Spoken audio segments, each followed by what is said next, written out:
साथियों, नई राष्ट्रीय शिक्षा नीति के तहत स्थानीय भाषा में पढ़ाई की सुविधा भी दी जा रही है। आदिवासी समाज के जो बच्चे केवल भाषा के कारण पिछड़ जाते थे, वो अब स्थानीय भाषा में पढ़ाई करके खुद भी आगे बढ़ रहे हैं और देश की तरक्की में अपना ज्यादा से ज्यादा योगदान दे रहे हैं।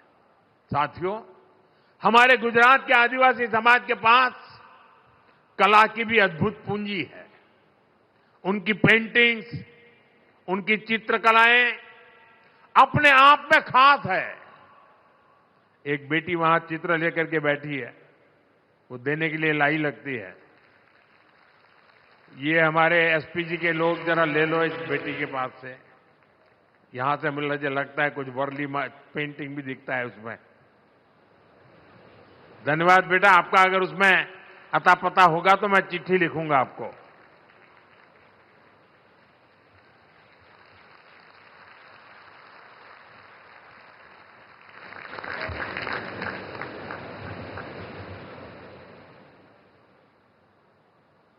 बहुत बहुत धन्यवाद बेटा।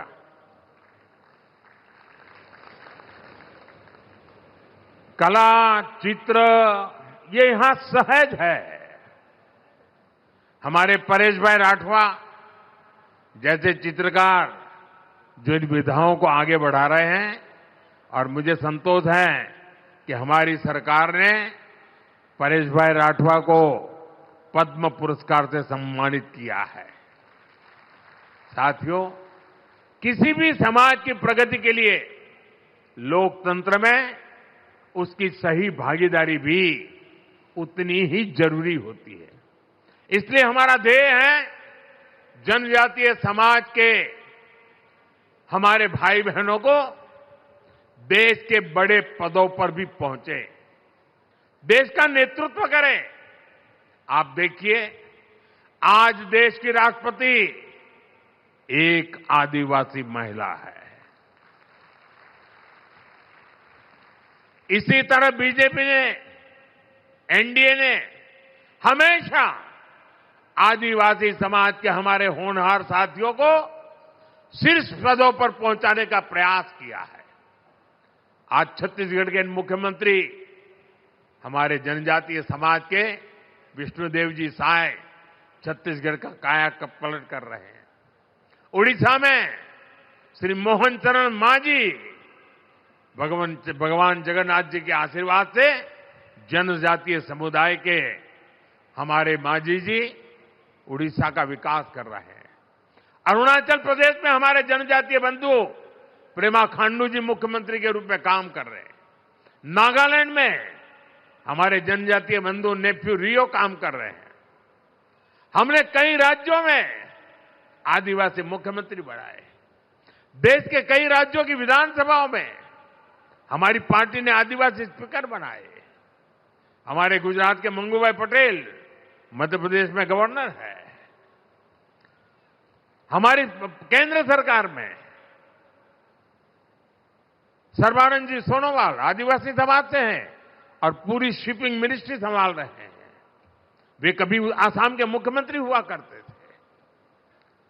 साथियों, इन सभी नेताओं ने देश की जो सेवा की है, देश के विकास में जो योगदान दिया है, वह अतुलनीय है, अभूतपूर्व है। साथियों, आज देश के पास सबका साथ सबका विकास के मंत्र की ताकत है। इसी मंत्र ने बीते वर्षों में करोड़ों लोगों का जीवन बदला है। इसी मंत्र ने देश की एकता को मजबूती दी है और इसी मंत्र ने दशकों से उपेक्षित जनजातीय समाज को मुख्य धारा से जोड़ा है। इतना ही नहीं, संपूर्ण समाज का नेतृत्व हो रहा है। इसलिए आज भगवान बिरसा मुंडा की 150वीं जयंती के पावन पर्व पर हमें सबका साथ सबका विकास के मंत्र को मजबूत करने की शपथ लेनी है। न विकास में कोई पीछे रहे, न विकास में कोई पीछे छूटे। यही धरती आबा के चरणों में सच्ची श्रद्धांजलि है। मुझे विश्वास है हम सब एक साथ मिलकर आगे बढ़ेंगे और विकसित भारत के सपने को पूरा करेंगे। इसी संकल्प के साथ आप सभी को एक बार फिर जनजातीय गौरव दिवस की शुभकामनाएं। और मैं देशवासियों को कहूंगा कि ये जनजातीय गौरव दिवस, इसमें हमारी मिट्टी की महक है, इसमें हमारे देश की परंपराओं को जीने वाले जनजातीय समुदाय की परंपरा भी है, पुरुषार्थ भी है और आने वाले युग के लिए आकांक्षाएं भी है। और इसलिए भारत के हर कोने में हमेशा हमेशा हमने 15 नवंबर को भगवान बिरसा मुंडा के जन्म दिवस को, जनजातीय गौरव दिवस को अत्यंत गौरव के साथ मनाना है। हमें नई शक्ति से आगे बढ़ना है, नए विश्वास से आगे बढ़ना है और भारत की जड़ों से जुड़ते हुए हमने नई ऊंचाइयों को पार करना है। इस विश्वास के साथ आप सबका बहुत बहुत धन्यवाद। भारत माता की, भारत माता की, भारत माता की। हम सबको पता है वंदे मातरम, इस गीत को 150 साल, ये अपने आप में भारत की एक महान प्रेरणा का, लंबी यात्रा का, लंबे संघर्ष का, हर प्रकार से वंदे मातरम एक जो मंत्र बन गया, उसके 150 वर्ष हम मना रहे हैं। मेरे साथ बोलिए, वंदे वंदे वंदे वंदे वंदे वंदे वंदे वंदे वंदे। बहुत बहुत धन्यवाद।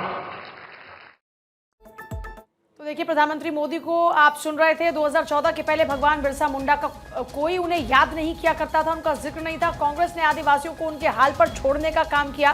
बीजेपी ने पहली बार जनजातीय कल्याण मंत्रालय का गठन किया। हमने कई राज्यों में आदिवासी मुख्यमंत्री भी बनाए। इसके साथ ही पीएम मोदी ने कहा कि आदि नायकों ने आजादी के लिए अपार त्याग किया, लेकिन उसके बावजूद उन्हें किसी ने याद नहीं किया और कांग्रेस ने तो आदिवासियों को उनके हाल पर ही छोड़ दिया। जनजातीय गौरव दिवस के तौर पे मनाया जा रहा है बिरसा मुंडा की 150वीं जयंती को मंच पर मौजूद प्रधानमंत्री मोदी